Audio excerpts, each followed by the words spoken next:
So starting our discussion with the somites, as we said, if we know about somites, we also know about the lateral plate mesoderm as well. So guys, what we just saw in the picture is, if this here is the neural tube, let's say if you're seeing it from the top, that's a neural tube, and then we have this paraxial mesoderm, and in the paraxial mesoderm, these ball-like condensations are called as the somites. That's a paraxial mesoderm on the either side of the neural tube, and here we got the somite. So this here is the neural tube. The mesoderm here is the paraxial mesoderm.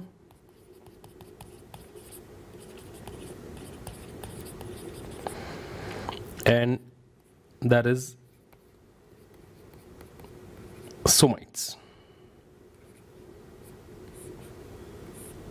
That's how the somites they look like in the schematic picture. Now all the somites, they will develop from 20th day to 30th day. Usually 30th, it may go 31, 32 as well. So day 20th to day 30th, this period is called as somite period. This period is referred as somite period. All development of the somites will take place between the 20th day and 30th day, and we call it somite period. The total number of somites which are formed initially, are around 42 to 44 pairs. There are 42 to 44 pairs of somites are found. Well, all of them will not persist, many of them will disappear. So these are the 42 to 44 pairs of somite which are formed initially. Now how come there are 42 to 44? If I just tell you the number, the 40 to 44 pair, because guys, somites develop in occipital region also. So we have some occipital somites which are 4 in number. We got occipital somites which are 4. Then we got these cervical somites which are 8. We got thoracic somites 12.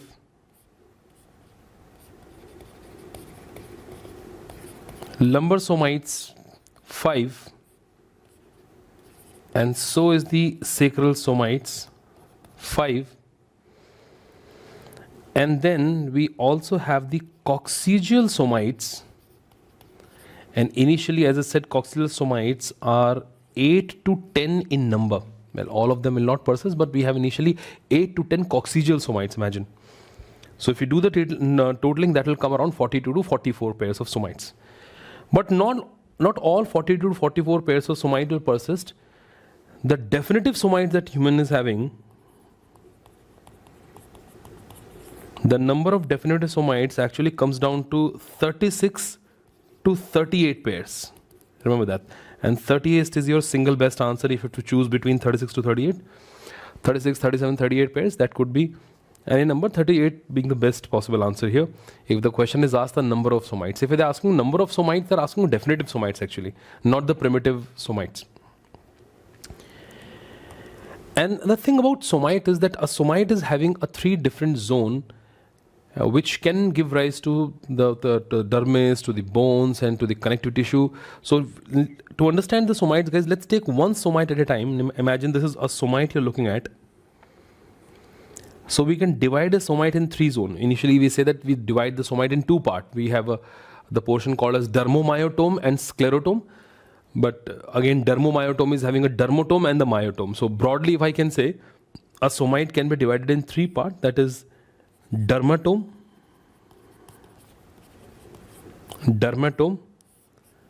Well, this is not the sequence. That's not that the medial part is called as dermatome, something like that. It's just a schematic diagram.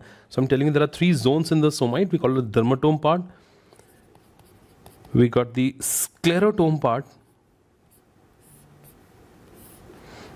And then we have this myotome part of the somite. Dermatome, sclerotome, and the myotome part of the somite. Dermatome, guys. When you say dermatome, what dermatome should give rise to? Well, dermatome gives rise to the dermis, and it gives rise to the dermis of dorsal body wall. That is a dermis of the back. It is very important to understand what is derived from the somites because it is giving us the hint for the lateral plate mesoderm also simultaneously. So dermatome will give rise to a dermis of the dorsal body wall. Dermis of the back is derived from the dermatome part.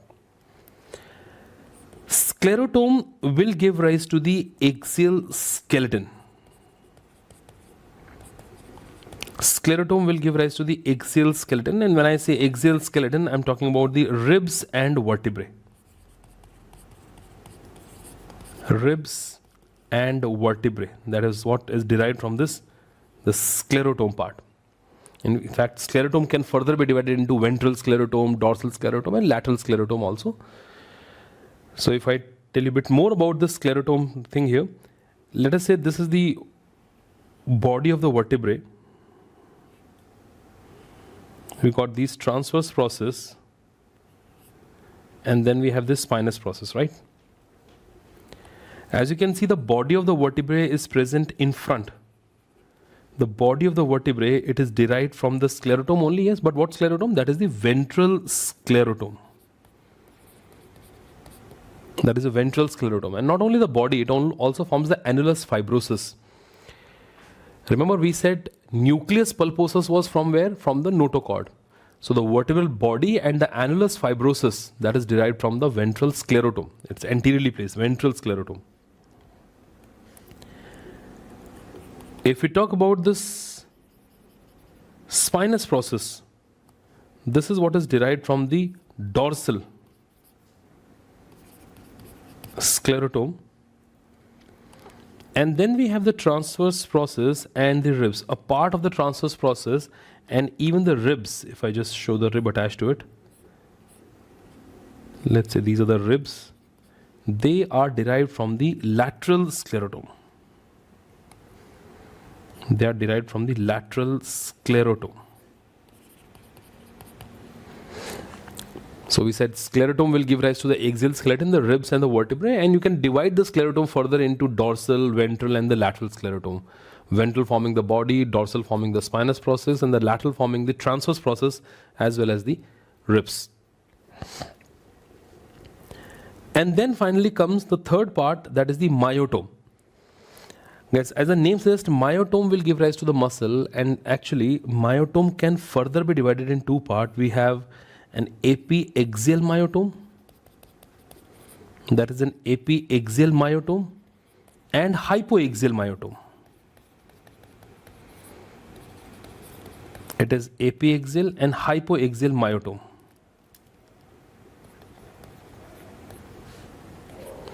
Epiaxial, above the axis, right? Epiaxial. Hypoaxial, below the axis. What is the axis? The axis is the neural tube.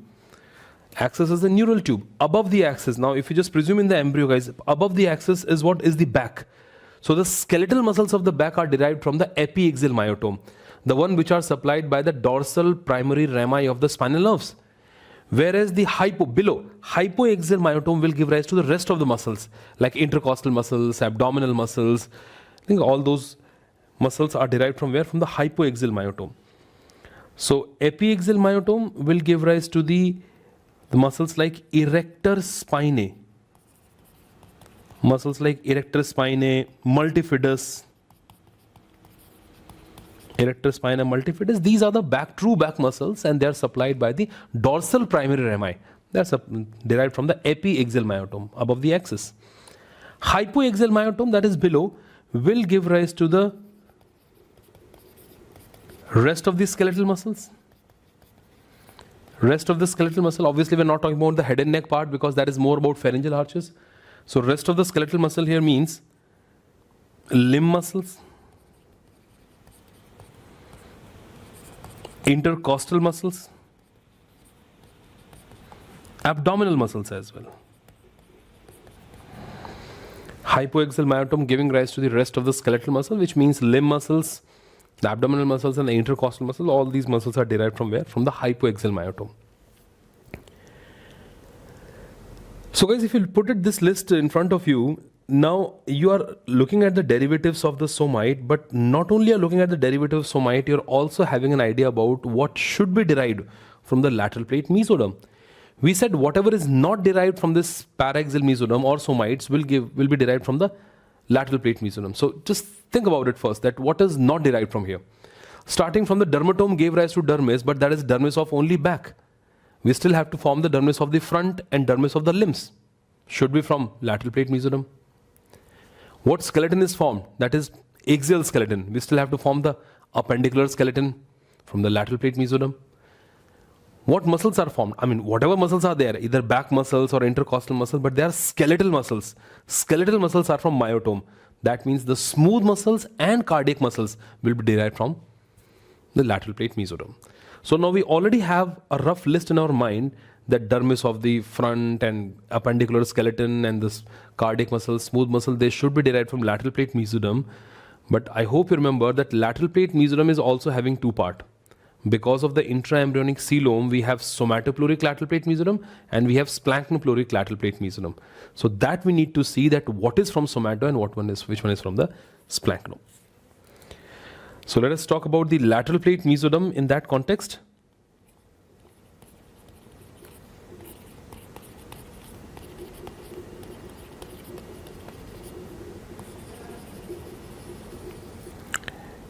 Okay, so I'll go with that diagram in which we said this is the ectoderm above, here's the endoderm below, and the mesoderm, the lateral plate mesoderm, this is the lateral plate mesoderm, and you can see it is divided in two parts by the coelom in between. So this here is the ectoderm, that is the endoderm, and that is the formation of the coelom in the intraembryonic mesoderm, or lateral plate mesoderm I should say. That is the intraembryonic coelom. That is called as intraembryonic coelom. Remember, extraembryonic coelom was an extraembryonic mesoderm. So this is intraembryonic coelom, and this intraembryonic coelom will give rise to what? I mean, before we go to the lateral plate mesoderm, what coelom should give rise to? Well, intraembryonic coelom, guys, the coelomic cavity is inside the embryo. And that is the pleural cavity, the peritoneal cavity, the pericardial cavity. All these cavities are derived from the intraembryonic coelom here. So this will give rise to the pleural cavity. This will give rise to the pericardial cavity and also to the peritoneal cavity. The three major cavities are derived from the intraembryonic coelom. And once you know what is derived from the coelom, obviously, if I say pericardial cavity is between the parietal pericardium and the visceral pericardium. So which also gives us the hint that which layer, parietal layer of pericardium or peritoneum or pleura should be derived from somato or splanchno. Well, you already said the word parietal. So they are obviously from where? From the somatopleuric lateral plate mesoderm. And as the name indicates, splanchnopleuric lateral plate, that is for the viscera. So visceral pericardium, visceral peritoneum, they are all from the splanchnopleuric lateral plate mesoderm. So this here is the somatopleuric lateral plate mesoderm. This is the splanchnopleuric lateral plate mesoderm. So let me write the derivative separately below here. If this is a somatopleuric lateral plate mesoderm, I'll write its derivative below this. And then this one is the splanchnopleuric lateral plate mesoderm. I'll write the derivative below this here. As we already mentioned that all the parietal layers will come from the somatopleuric.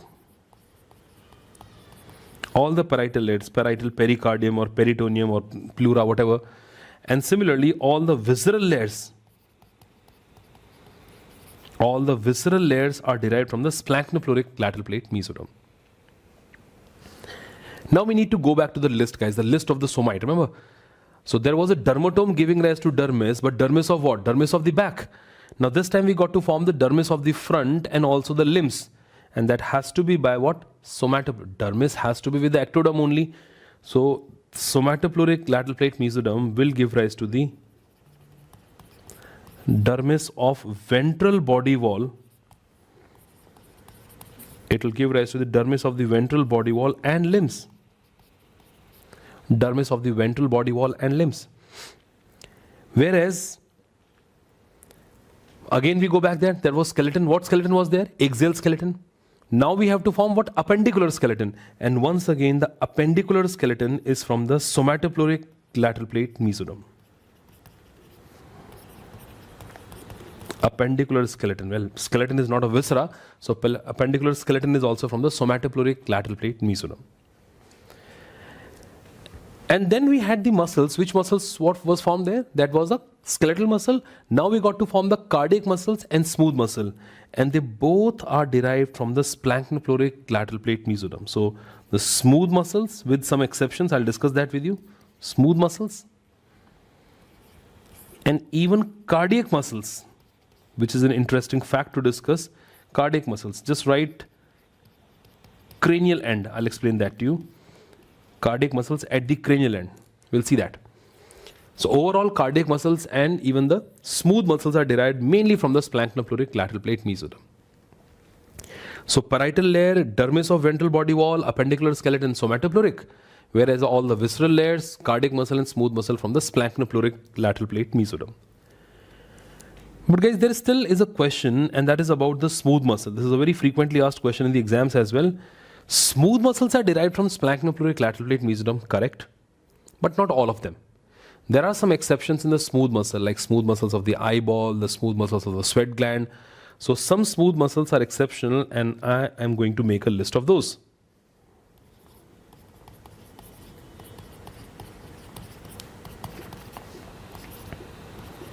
Exceptions in smooth muscles.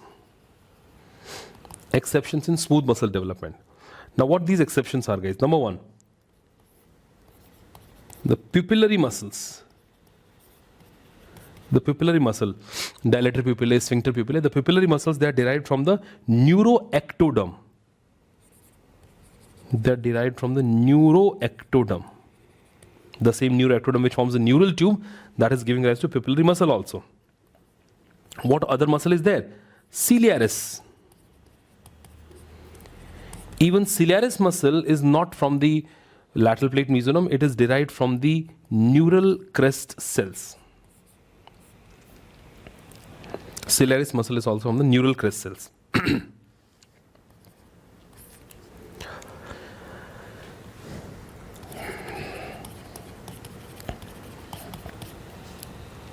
Smooth muscles of ascending aorta, pulmonary trunk, coronary vessels, and outflowing tract of the heart. Outflowing tract of the heart, that smooth part of the infundibulum and all that, that outflowing part of the heart, they're also derived from the neural crest cells. So not only ciliaris muscle, if you talk about the heart and the concerned vessels, the ascending aorta, pulmonary trunk, coronary vessels, and even the outflowing tract of the heart, the smooth outflowing part of the ventricles, that is the infundibulum part of the ventricle, the muscles which are present over there are also derived from the neural crest cells.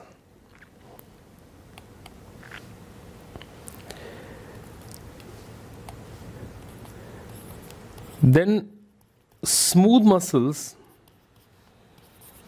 of sweat gland.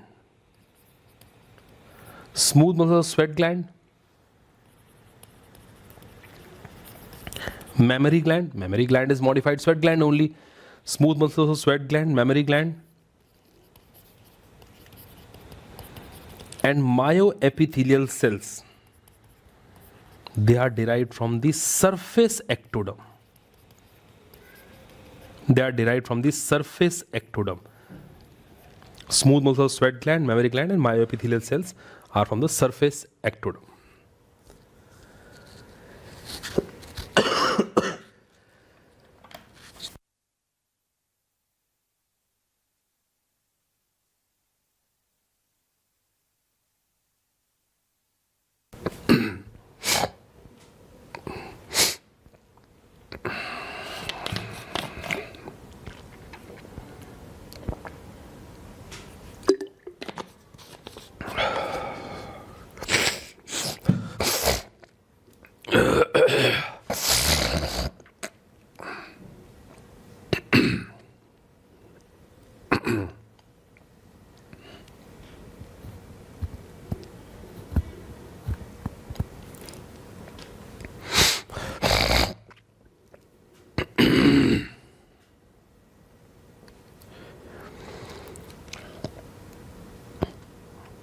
So guys, these are some exceptions in the smooth muscle development. So most of the smooth muscles are from splanchnopluric lateral plate mesoderm, except barring these exceptions, which you got to remember, and all exceptions are important questions. Now coming to the main point where we said that cardiac muscles are derived from splanchnopluric lateral plate mesoderm only, but we also mentioned at the cranial end of the embryonic plate. This is one very important and the last thing coming up we are discussing in the general embryo. Guys, I mean, look at me. If this lateral plate mesoderm was like this, right? We have a somatopluric layer and we have a splanchnopluric layer. And the same lateral plate mesoderm will be on this side, somatopluric layer and splanchnopluric layer. But we can say it is on both, we can see it in both the side, the lateral plate mesoderm, only when you take a section. It is a circular embryonic disc, isn't it? If it is a circular or oval embryonic disc, then the lateral plate mesoderm of this side will be continuing with the lateral plate mesoderm of this side as well. It is like, it is all around the embryo. So lateral plate mesoderm, somatopluric layer separate, splanchnopluric layer separate, agreed. But when you take this lateral plate mesoderm to the cranial end of the embryo, even cranial to procaudal plate, I'll show you in the picture also. So we have this lateral plate mesoderm, even cranial to the procaudal plate as well. And that splanchnopluric lateral plate mesoderm, which is present cranial to the procaudal plate also, that will give rise to the cardiac muscle. So cardiac muscle, cardiogenic area is not present in the entire embryo. Cardiogenic area is present at a specific site, and what that site is, that is a cranial end of the embryonic plate in the splanchnopluric lateral plate mesoderm. And with that, we reach this one important final concept here. Somatopluric layer and splanchnopluric layer, yes, these two are separate. But these two somato and splanchnopluric layer, when we go to the cranial end, we are again having them separate. We have a somato above, we have a splanchno below. But look at this, guys. If I go even more cranial here, the most cranial structure in the embryonic plate, that is a site where the somato and splanchnopluric layer are not separate. They are fused with each other.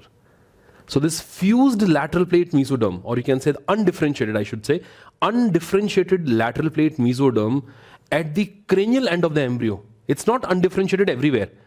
It is undifferentiated at the cranial end of the embryo. That lateral plate mesoderm is called as septum transversum. I'm going to show this in the picture first, but before you look at the picture, I want you to just make a picture in your mind so that you can correlate it.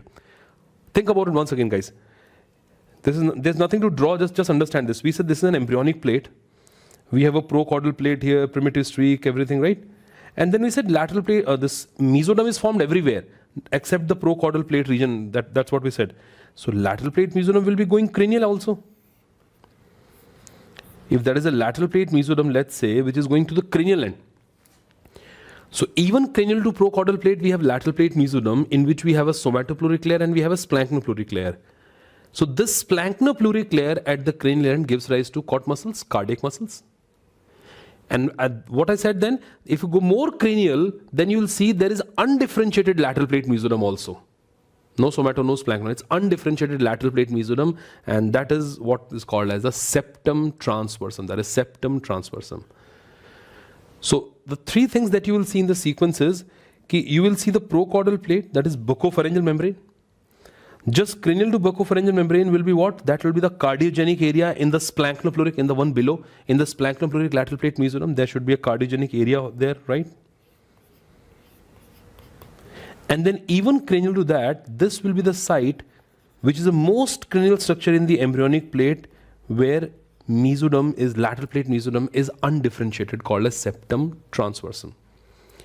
So if I take a section like this, look at this, guys. If I take a section like this, if I take a section along the midline, along the notochord or something, then understand how exactly things will look like.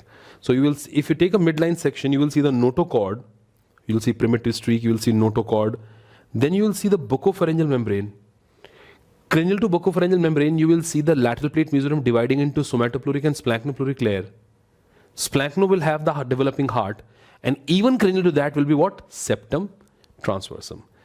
So if you got this picture to an extent in your mind, I think you can correlate it with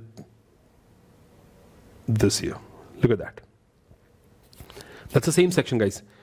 This is the same section. This is the notochord thing, right? If you go cranial to the notochord, that is oropharyngeal membrane or buccopharyngeal. It's the same thing. Oropharyngeal membrane or buccopharyngeal membrane, it's the same thing. That is oropharyngeal or buccopharyngeal membrane.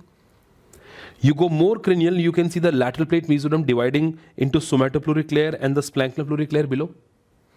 And you can clearly see that in the splanchnopleuric layer, you can see the developing heart. That is primordial heart, which is written here. The cardiac muscles, that's what we said, will develop in the splanchnopleuric lateral plate mesoderm. You can also appreciate the coelom. We said the intraembryonic coelom, which will give rise to the different cavities. Here, obviously, it will give rise to pericardial cavity or pericardial coelom. And this is the portion I'm more bothered about right now. Look at this portion, guys, where the lateral plate mesoderm is undifferentiated. And what we call it? That is the septum transversum.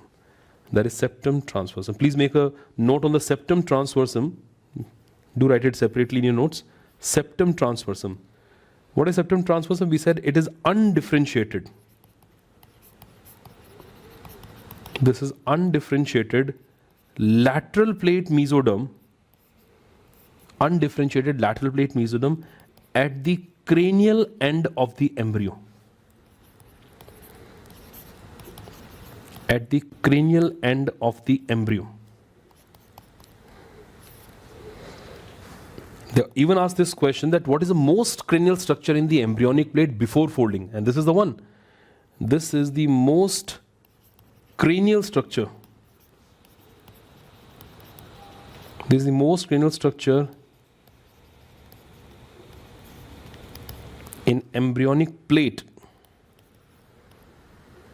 But make sure if the question is asked before folding, before the folding of the embryo begins, this is the most cranial structure in the embryonic plate, the septum transversum.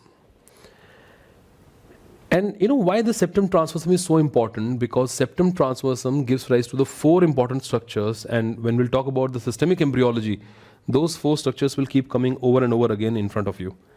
So the derivatives of septum transversum are extremely, extremely important. Let me write those derivatives as well.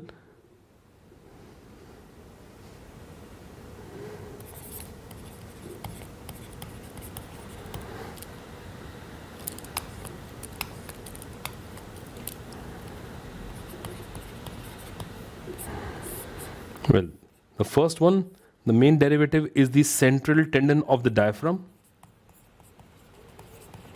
Central tendon of diaphragm, that is one main derivative of the septum transversum. Then we have fibrous pericardium. That's another important derivative, that is fibrous pericardium. Number 3 is the stroma of liver. Stroma of liver, and when I say stroma of liver, obviously the connective tissue part, including Kupffer cells. Including Kupffer cells, they are also derived from the septum transversum only. Stroma of the liver. And remember, the stroma of the liver we are talking about here is the connective tissue part of the liver and not the hepatocytes. Hepatocytes are not from the mesoderm. Hepatocytes are endodermal cells. They will be derived from the foregut. We'll discuss that separately. So it's the liver stroma, that is connective tissue part of the liver, along with Kupffer cells. And then finally, the ventral mesogastrium. Then the ventral mesogastrium. Look at the word, guys. Ventral mesogastrium. Ventral is in front. Gastrium, stomach. Well, right now the stomach is rotated. But before the rotation of the stomach, the lesser curvature was facing in front. The future lesser curvature was facing in front. And this septum transversum, when it goes in front of the stomach, it forms that ventral mesogastrium, which also forms the lesser omentum. What is there on the lesser curvature of stomach? Lesser omentum. So one of the derivative, not all of them, one of the derivative of the ventral mesogastrium will be lesser omentum. One of the derivative will be lesser omentum, which again we will discuss in the systemic embryology. So guys, the central tendon of diaphragm, fibrous pericardium, the stroma of the liver, and the ventral mesogastrium, the 4 important derivatives of the septum transversum. And as we just said, it is the most cranial structure in the embryonic plate before the folding takes place, right? Before the folding. Because once the folding will take place, then look at me. If this is a procaudal plate, we have a developing heart, or like splanchnopleuric lateral plate mesoderm, which is having this heart tube is somewhere here, cranial to the procaudal plate. And then we have the most cranial structure, that is septum transversum. But that is before the folding. That doesn't make any sense when you think of the human. When the craniocaudal folding will take place, the folding will take place in such a way that septum transversum will come below and the developing heart will come above it, and then we have this portion here, the procaudal plate. So it all looks like an alien before the folding takes place, but once the folding has taken place, the septum transversum will come down. Above the septum transversum will be the developing heart in the splanchnopleuric lateral plate mesoderm, and then we got the procaudal plate, which more or less makes sense because liver is here, diaphragm is here, which is by septum transversum. Then we have the heart, and then we have the opening of the mouth. So look at this one more picture, guys. The next image of this after the folding takes place. So even before I show you that picture, please understand this thing has to fold and comes down. This whole thing has to fold and comes down, and that will look something like this. The folding has taken place. Look at this arrow here. The folding has taken place. Now look at where is septum transversum. There we go. This is septum transversum. It has folded and turned in that region. This is the developing heart. And there is the procaudal plate, or you can say buccopharyngeal membrane. So the arrangement has completely changed now. The most cranial structure has come down at this point here. Then we have the developing heart, and then we have this oropharyngeal or buccopharyngeal membrane. That is after the folding has taken place. So these are some important concepts in the general embryo that you should know before we move on to the systemic embryology. One more thing which I have to discuss in the general abhi, that is the structures derived from the neural tube and the neural crest cells. So I'll discuss that with you. And after that, we will begin with the systemic embryology in the next unit. So this is very important to know, that is what is the yolk sac and the amniotic cavity, what do you mean by extraembryonic mesoderm, and what is intraembryonic mesoderm, where was the connecting stalk attached, how the mesoderm is divided in three parts, paraaxial, intermediate, lateral plate mesoderm, what is derived from paraaxial, what is from lateral plate mesoderm. Because once we know all these basics here, then you will definitely enjoy the systemic embryology part, which is very, very interesting. The head and neck embryology, all those pharyngeal arches, and especially the urogenital system, all those gut anomalies, rotational anomalies. This is a very, very interesting part in the embryology. So let us conclude this session by talking about the derivatives of the neural crest cells and the neural tube as well. So guys, let us talk about the structures which are derived from the neural tube and neural crest cells. Well, they both are derived from the same thing only. It was a neuroectoderm which is giving rise to the neural tube, and the neural crest cells got separated. So there must be something common between the neural tube and the neural crest cells. That common thing is actually the nervous system. Every time you think of the central nervous system, guys, it is all about neural tube. Now, you can note down these derivatives, but remember one thing, you got to remember the word CNS. Central nervous system and its derivatives are from the neural tube. Look at all these derivatives, guys. Spinal cord and brainstem. Well, obviously related to what? Central nervous system. Oligodendrocytes, they are doing the myelination for central nervous system. Astrocytes forming blood-brain barrier, central nervous system. Ependymal cells. What is ependyma? That is ventricular lining. Ventricles are present in the central nervous system. And retina. In the neuro itself, we discussed that retina is derived from something called as the optic stalk, coming from diencephalon. And that is also coming from the neural tube only. So retina basically is extension of brain, and that is also derived from the neural tube. So all these derivatives of the neural tube are basically the derivatives of the central nervous system. So every time you think of anything in the CNS, think of neural tube only. Then comes neural crest cells. Now, how neural crest cells are different? Now, there are two types of derivatives from the neural crest cells. Some are called as neural derivatives, which are not difficult to remember. And then we have another category, which is called as a mesenchymal derivative, in which, I hate to say this, but you got to kind of mug it up, that list to an extent. Now, look at this, guys. If this here, these are the derivatives of the neural crest cells. Let me put it on the top first. And I want you guys to first pay attention to this. So we have two types of derivative. We have first neural derivative. And this neural derivative, more or less, it makes sense. It is all about peripheral nervous system. We said central nervous system is all about neural tube. Peripheral nervous system components are coming from where? From the neural crest cells.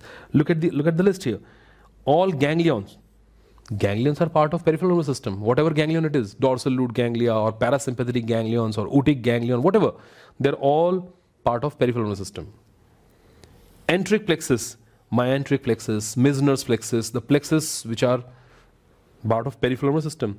Schwann cells doing myelination for peripheral nervous system. Adrenal medulla, it is under the control of peripheral sympathetic nerves. Parafollicular C cells, well, many authors say that parafollicular cells are derived from the ultimobranchial body in pharyngeal arches. But the fact is, neural crest cells in ultimobranchial body will give rise to the C cells. So it's the neural crest cells which are giving rise to the parafollicular cells or C cells. And melanoblast and melanocytes, in fact, all the pigment epithelium, all of them are derived from where? From the neural crest cells. All pigment epithelium except one. Sorry, that is what? That is retina. Retinal pigment is derived from where? Neural tube only. Retina is from neural tube. Retinal pigment is also from the neural tube. But apart from that, any other chromophobe, chromophil, or whatever the pigment epithelium you know about, they're all derived from where? From the neural crest cells only. And then we got the list on the side here. Get this, there's a mesenchymal derivative. Well, see, what I say here, if you get a question on the neural crest cells derivative, and even if you don't know the answer to that question, well, my suggestion to you is that you should attempt it. You should go for it. The reason is, if you're looking at any structure which you believe that it should be mesodermal, I mean, like if you look at any bone, then you think, okay, it is mesodermal. If you look at any dermis, you think it is mesodermal, because that's what we discussed. All these dermis and bones, they're all derived from where? From the mesoderm. But majority of the mesenchyme of the head and neck is actually derived from the neural crest cells. So if you're looking at any structure in the head and neck which you're doubting, okay, yeah, this should be from the mesoderm, then the most probable chances are the answer is actually neural crest cells. Now some examples here, although this may be a weird way to remember it, like look at the skull bones. Not all of them, but yeah, most of the skull bones are derived from where? The neural crest cells. Bones in the lower part of body are coming from the somites or from lateral plate mesoderm. But in the head and neck, the bones are from where? Neural crest cells. Dermis of the face and neck, dermis of the back, dermis of the front was from mesoderm. But head and neck dermis is coming from where? Neural crest cells. Cartilages, pharyngeal arch cartilages. Cartilages should be ideally by the mesoderm, but pharyngeal arch cartilages are by the mesenchyme of the neural crest cells. And some other things which you have to remember, like look at this, guys. Arachnoid matter and pia matter. Leptomeninges, the thin meninges. These are the leptomeninges. These thin meninges are derived from where? From the neural crest cells.